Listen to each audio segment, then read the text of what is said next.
कैसे हैं आप सभी लोग।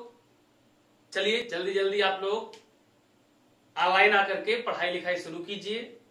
पिछली क्लास में हम लोगों ने यूरोप कॉन्टिनेंट के बारे में डिटेल में डिस्कशन किया है।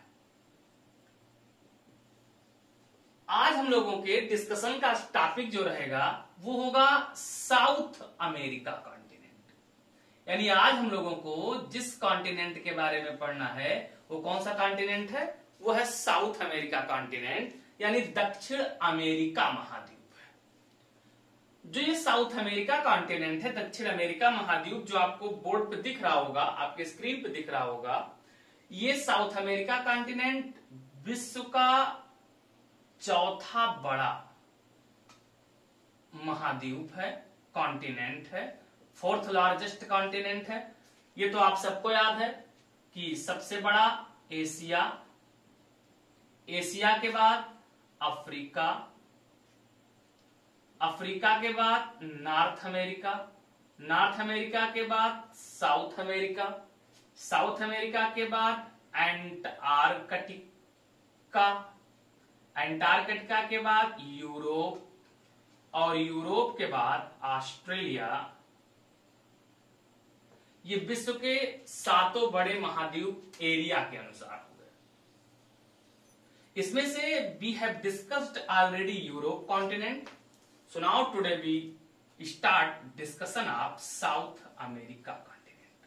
आज हम लोग किसके बारे में डिस्कशन शुरू करेंगे, तो आज हम लोग साउथ अमेरिका कॉन्टिनेंट का डिस्कशन शुरू करेंगे। Is that clear? इतनी बात समझ में आई? तो चलिए साहब शुरुआत करते हैं। देखिए, साउथ अमेरिका कॉन्टिनेंट के बारे में एक खास बात आपको याद रखना है कि जो साउथ अमेरिका कॉन्टिनेंट है ये बेसिक रूप से गोंडवाना लैंड का भाग है। किसका भाग है ये? तो ये गोंडवाना लैंड का पार्ट है, गोंडवाना लैंड का भाग है। सवाल ये उठता है कि ये गोंडवाना लैंड क्या है, तो थोड़ा सा हम आपको इसके बारे में बताते हैं पहले कि वास्तव में गोंडवाना लैंड क्या होता है, इसके बारे में बताते हैं। तो जो गोंडवाना लैंड है, अगर हम लोग वेगनर का सिद्धांत देखें तो वेगनर साहब ने महाद्वीपीय विस्थापन का सिद्धांत कॉन्टिनेंटल ड्रिफ्ट थ्योरी प्रस्तुत की थी। और इस महाद्वीपीय विस्थापन के सिद्धांत में वेगनर साहब ने यह बताया था कि वास्तव में जो सारे महाद्वीप हैं ये आपस में जुड़े हुए थे और इनके जुड़े हुए भाग को नाम दिया गया था पैंजिया। क्या नाम दिया गया था? तो उसको पैंजिया कहते थे। और इस पैंजिया के चारों तरफ जो जलीय भाग उपस्थित था, जो महासागरीय भाग उपस्थित था, उस महासागरीय भाग का नाम था पैंथालासा। तो जो पैंजिया हो गया ये पैंथालासा हुआ। फिर जब इस पैंजिया में फ्रैक्चर पड़ा, तो फ्रैक्चर पड़ने के कारण ये जब 2 भागों में टूटा तो एक पार्ट जो नॉर्थ की तरफ चला गया उसको नाम दिया गया था अंगारा लैंड, और जो साउथ की तरफ चला गया उसको नाम दिया था इन्होंने गोंडवाना लैंड। और जो ये बीच का भाग है, ये जो सागरीय भाग बना, इसका नाम था टेथेस सागर। क्या नाम था? टेथेस सागर। इसी गोंडवाना लैंड के फ्रैक्चर से, किससे? तो इसी गोंडवाना लैंड के फ्रैक्चर से, गोंडवाना लैंड से टूट करके जो भाग अलग हुआ है वही कौन सा कॉन्टिनेंट है आज? South America continent. इसका मतलब हुआ कि दक्षिण अमेरिका महाद्वीप किसका भाग है? तो दक्षिण अमेरिका महाद्वीप गोंडवाना लैंड का भाग है। इतनी बात समझ में?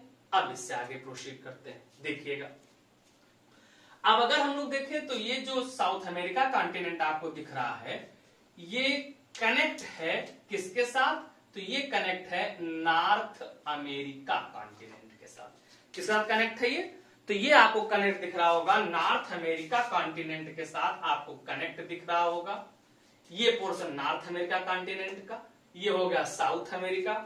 इसका मतलब सीधी सी बात ये हो गई कि एक नैरो लैंड है जो किन्हीं 2 ब्रॉड लैंड को आपस में क्या कर दे रहा है? जोड़ दे रहा है। हम सबको ये पता है कि अगर कोई नैरो लैंड, कोई भी संकीर्ण पतला स्थल किन्हीं दो बड़े स्थल खंडों को अगर आपस में जोड़ दे तो उसको हम लोग बोलते हैं स्थल संधि, उसको इंग्लिश में बोलते हैं इस्थमस। क्या बोलते हैं उसको? तो उसको बोलते हैं इस्थमस। तो ये इस्थमस का जो पार्ट आपको दिख रहा है ये एक इस्थमस है, स्थल संधि है, और इसी स्थल संधि के द्वारा ये कौन सा कॉन्टिनेंट? South America continent. ये कौन सा कॉन्टिनेंट? North America continent. दोनों क्या हो गए? आपस में कनेक्ट हो गए। ये बात समझ में है? और इसी स्थल संधि का नाम है, इसी स्थल संधि का नाम है पनामा इस्थमस या पनामा स्थल संधि। तो सिंपल हम लोगों ने सीख लिया कि जो पनामा स्थल संधि है ये किस किस को कनेक्ट करती है? तो पनामा स्थल संधि नॉर्थ अमेरिका कॉन्टिनेंट और साउथ अमेरिका कॉन्टिनेंट को जोड़ती है। सिंपल सी बात आपको दिख रहा है कि अगर ये लैंड इन दो बड़े लैंड को जोड़ेगा तो इधर जो वाटर बॉडी है और इधर जो वाटर बॉडी है इसको क्या करेगा? सेपरेट करेगा, अलग करेगा। इसीलिए जो पनामा स्थल संधि है जब ये नॉर्थ अमेरिका और साउथ अमेरिका को जोड़ती है तो इस तरफ ये जो पानी भरा हुआ है ये किसका? पैसिफिक का, और ये जो पानी भरा हुआ किसका? अटलांटिक का। ये दोनों का हो जाते हैं? अलग हो जाते हैं। यानी सिंपल हम लोगों ने सीख लिया कि जो नॉर्थ अमेरिका कॉन्टिनेंट है और जो साउथ अमेरिका कॉन्टिनेंट है ये पनामा स्थल संधि से जुड़ा हुआ है, और इसी स्थल संधि के द्वारा प्रशांत और अटलांटिक अलग होते हैं। अब क्या किया गया है? तो अब इसी स्थल संधि को काट करके और एक नहर बना दी गई है। क्या किया गया है? तो इसी स्थल संधि को काट करके नहर बना दी गई है। उस नहर का नाम रखा गया है पनामा नहर। इसलिए इस नहर के द्वारा इधर अटलांटिक और ये कौन? प्रशांत। ये दोनों का हो जाते हैं? आपस में जुड़ जाते हैं। यानी इसी स्थल संधि को काट करके जो नहर बना दी गई उस नहर का नाम रखा गया पनामा नहर। ये पनामा नहर अब किस किस को जोड़ती है? तो ये पनामा नहर अब प्रशांत और अटलांटिक को जोड़ देती है आपस में, पनामा नहर। इतनी बात समझ में आई? अब इससे आगे अगर हम बढ़ें, यहां देखिएगा तो इसमें परिवहन के लिए जो बंदरगाह बनाए गए, सी पोर्ट बनाए गए, इसमें पनामा नहर पे जो सी पोर्ट बनाया गया है तो जो अटलांटिक की ओर सी पोर्ट है ये, इस सी पोर्ट जो बनाया गया है तो जो ये बंदरगाह है परिवहन के लिए, इस बंदरगाह का नाम है कोलन। कौन सा बंदरगाह हो गया? कोलन। और ये जो परिवहन के लिए बंदरगाह है ये, इस बंदरगाह का नाम है पनामा के नाम पर ही इसका नाम है पनामा बंदरगाह। याद रखिएगा। तो कौन कौन सा हो गया? एक कोलन बंदरगाह हो गया, दूसरा कौन सा हो गया? पनामा बंदरगाह हो गया। इतनी बात समझ में आ गई? आप देखो साहब, इसके बाद अगर अब हम लोग देखें तो ये जो पूरा क्षेत्र आपको दिख रहा है इसमें आप देखिएगा, देखो ये एक आइलैंड है, यहां देखो ये वाटर बॉडी हो गया, ये एक आइलैंड है। ये इस आइलैंड का नाम है टेरा डेल फ्यूगो। क्या नाम है इसका? तो इसका नाम है टेरा डेल फ्यूगो। अब आप देखो यहां पर ये नैरो वाटर है, ये नैरो वाटर, और ये नैरो वाटर इधर और इस दोनों को आपस में कनेक्ट करता है। और हम लोगों ने पढ़ रखा है कि अगर कोई भी नैरो वाटर किन्हीं दो ब्रॉड वाटर को आपस में कनेक्ट करे तो इसको स्ट्रेट कहते हैं। स्ट्रेट का मतलब क्या हो गया? इसको जल संधि कहते हैं। तो ये किसका भाग हो गया? ये एक स्ट्रेट का, एक स्ट्रेट हो गई, और इसी स्ट्रेट का नाम है मैगेलन जल संधि। कौन जल संधि है ये? मैगेलन जल संधि है। इस मैगेलन जल संधि के द्वारा कौन कौन जुड़ गया? तो इधर ये भाग है पैसिफिक का, और ये भाग कौन सा हो गया? अटलांटिक का। इतनी बात समझ में आई? उसके बाद देखिएगा, देखो ध्यान से, तो इस साउथ अमेरिका कॉन्टिनेंट से नीचे जब हम चलें तो यहां पर जो ये पोर्शन आपको थोड़ा दिख रहा होगा, ध्यान से देखिएगा, ये जो भाग है ये है एक कॉन्टिनेंट जिसका नाम है एंटार्कटिका। ये एंटार्कटिका हो गया। ये कौन सा भाग हो गया? एंटार्कटिका का भाग हो गया। ये किसका हो गया? साउथ अमेरिका का भाग हो गया। इसी साउथ अमेरिका और इसी एंटार्कटिका के बीच में जो ये पानी भरा हुआ है इसको कहते हैं ड्रैक पासेस। क्या नाम देते हैं इसको? तो ये जो पानी भरा हुआ है, ध्यान से देखिएगा, ये पानी दिख रहा है आपको? ये जो पानी भरा हुआ है इसको कहा जाता है ड्रैक पासेस। ये इस समय करंट में चल रहा है। क्या नाम है इसका? ड्रैक पासेस नाम है। और जो ये ड्रैक पासेस है ये साउथ अमेरिका कॉन्टिनेंट, यानी साउथ अमेरिका कॉन्टिनेंट और कौन सा? अंटार्कटिका के बीच में स्थित जो जलाशय है उसको कहा जाता है, जो जल का भाग है उसको कहते हैं ड्रैक पासेस। इतनी बात समझ में? अभी इस ड्रैक पासेस को 6 नाविकों ने पार किया है मानव निर्मित अभियान के द्वारा। तो जब इसको 6 नाविकों ने पार किया, उसी को भी Guinness book of world record में भी शामिल किया गया है, इसलिए ये करंट में छाया हुआ मुद्दा है। चलें आगे बढ़े अब। चलो देखो साहब, अब आगे बढ़ते हैं। तो अब अगर हम लोग देखें तो ये जो अटलांटिक का पार्ट हो गया, यहां पर जो वाटर बॉडी है अटलांटिक का ही भाग है, इसका नाम है कैरेबियन सागर। क्या नाम है इसका? तो इसका नाम है कैरेबियन सागर। ये कैरेबियन सागर हो गया। यहां पर भी कई सारे आइलैंड के देश ने तो कैरेबियाई देश कहा जाता है। अब यहां ध्यान दीजिएगा, ये जो पोर्शन आपको दिख रहा है ये पोर्शन, इसको कहते हैं सेंट्रल अमेरिका। ये पूरा कहलाता है साउथ अमेरिका। क्या कहलाता है? South America. और इस नॉर्थ अमेरिका में, अगली क्लास में जब नॉर्थ अमेरिका पढ़ेंगे वहां आपको डिटेल में आएगा। नॉर्थ अमेरिका में यहां पर ये हो गया मैक्सिको। तो जो मैक्सिको का पोर्शन है प्लस जो सेंट्रल अमेरिका है प्लस जो साउथ अमेरिका है, इन तीनों का जब आपस में इकट्ठा करें तो इसी को कहा जाता है लैटिन अमेरिका।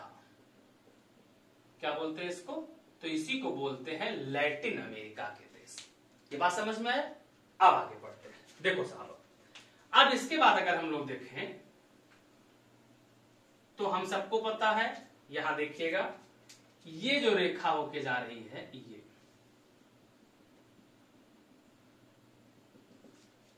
ये है 0 डिग्री, और 0 डिग्री का मतलब हो गया विषुवत रेखा यानी इक्वेटर। ये जो रेखा जा रही है ये हो गई 23.5 डिग्री साउथ यानी मकर रेखा। ये मकर रेखा है। अब देखो, इसके बाद अगर हम लोग देखें तो इधर ऊपर से कौन सी जा रही होगी? कर्क रेखा। ऊपर से जा रही होगी कहां से? नॉर्थ अमेरिका से। तो कर्क और ये मकर, इसके बीच का जो ये पूरा का पूरा क्षेत्र हो जाएगा, ये पूरा का पूरा रीजन जो हो जाएगा कैसा हो जाएगा? ट्रॉपिकल। ये हम लोग पढ़ चुके हैं। तो ये पूरा रीजन क्या हो जाएगा? ट्रॉपिकल हो जाएगा, यानी उष्ण कटिबंधीय क्षेत्र हो जाएगा। उसके बाद अगर हम लोग देखें तो मकर के बाद अगर जाएं साउथ में इसके, तो ये पूरा कौन सा हो जाएगा? टेम्परेट हो जाएगा।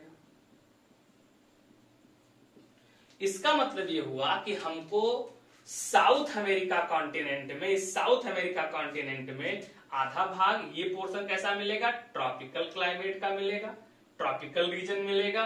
और ये वाला भाग कैसा मिलेगा? तो टेम्परेट मिलेगा, शीतोष्ण मिलेगा। कैसा मिलेगा ये भाग? शीतोष्ण। और ये भाग हमको कैसा मिलेगा? उष्ण कटिबंधीय मिलेगा। इतनी बात समझ में आई? आप देखो, ये जो पोर्शन आपको क्षेत्र दिख रहा है, ये जो एरिया लैंड का भाग दिख रहा है, इसका नाम है, यहां देखिएगा ध्यान से, ये जो पोर्शन ये है केप हार्न। और ये साउथ अमेरिका कॉन्टिनेंट का सबसे दक्षिणी बिंदु है। क्या नाम है इसका? Cape Horn. और इस पर जिस देश का अधिकार है, देखो यहां ध्यान दीजिएगा, ये जो देश आपको दिख रहा है ये कौन सा है? चिली। तो केप हार्न पर अधिकार किसका है? चिली का है। अब आगे बढ़ते हैं, देखिएगा यहां, देखो अब आप देखो इसके जो देश है कौन कौन से देश हैं, यहां देखिए आपको जो देश दिख रहा होगा, ये देखो वेनेजुएला, वेनेजुएला की राजधानी कराकस। उसके बाद आप देखो गुयाना, गुयाना की राजधानी जॉर्ज टाउन। फिर आप देखो सूरीनाम, सूरीनाम की राजधानी पैरामेरिबो। उसके बाद फ्रेंच गुयाना, फ्रेंच गुयाना का केयन। उसके बाद ब्राजील, ब्राजील की ब्राजीलिया। उसके बाद आप देखो उरुग्वे, उरुग्वे की राजधानी मॉन्टेविडियो, उरुग्वे की राजधानी कौन सी, मॉन्टेविडियो। उसके बाद आप देखो अर्जेंटीना, अर्जेंटीना की राजधानी ब्यूनस आयर्स। उसके बाद चिली, चिली की राजधानी सांटियागो। उसके बाद पराग्वे, पराग्वे की राजधानी असुनसियन। उसके बाद बोलीविया, बोलीविया की राजधानी लापाज। उसके बाद पेरू, पेरू की राजधानी लीमा। उसके बाद इक्वेडोर, इक्वेडोर की राजधानी क्विटो। और कौन सा है, कोलंबिया, कोलंबिया की राजधानी कौन सी है, बोगोटा। क्या राजधानी इसकी, बोगोटा। अब यहां आपको एक दो बातें, कई खास बात दिख गई होगी, देखिएगा जरा। आप अगर ये देखो देश कौन सा, पराग्वे, ये आपको दिख रहा होगा। उसके बाद आप ये देश देखो, ये जो आपके सामने बना है ये बोलीविया। तो ये बोलीविया एक कंट्री आपको ये दिख रही है, और दूसरा ये पराग्वे दूसरी कंट्री आपको ये दिख रही है। ये दोनों कंट्री आपको ऐसी दिख रही हैं जो चारों ओर कंट्री से घिरी हुई हैं, यानी इनकी बाउंड्री पर कोई सागर या महासागर स्थित नहीं। और जब इनकी बाउंड्री पर कोई सागर महासागर स्थित ना हो, मतलब इन कंट्री को कौन सी कंट्री कहा जाता है, लैंड लॉक कंट्री कहते हैं। क्या कहते हैं इसको, लैंड लॉक कंट्री कहते हैं। तो इसमें अगर लैंड लॉक कंट्री देखें तो एक कौन सी लैंड लॉक कंट्री हमको दिख गई, बोलीविया। कौन सी दिखी, तो एक लैंड लॉक कंट्री हमको दिख गई बोलीविया, और दूसरी लैंड लॉक कंट्री हमको दिख गई कौन सी, पराग्वे। तो एक हो गई बोलीविया और दूसरी कौन सी हो गई, पराग्वे। ये दोनों कौन से हो गए, इसके लैंड लॉक कंट्री हो गए, किसके, साउथ अमेरिका कॉन्टिनेंट के। इतनी बात समझ में। तो ये साउथ अमेरिका कॉन्टिनेंट की के बारे में थोड़ा सा हुआ। अब इसकी फिजिकल क्या है, कौन से माउंटेन रेंज कहां से हैं, उस माउंटेन की ओरिजिन कैसे हुई, कौन सी नदियां कैसे बहती हैं, इन सब के बारे में डिटेल डिस्कशन हम लोग अगली क्लास में करेंगे। आज यहीं तक, बहुत बहुत धन्यवाद, थैंक यू, जय हिंद।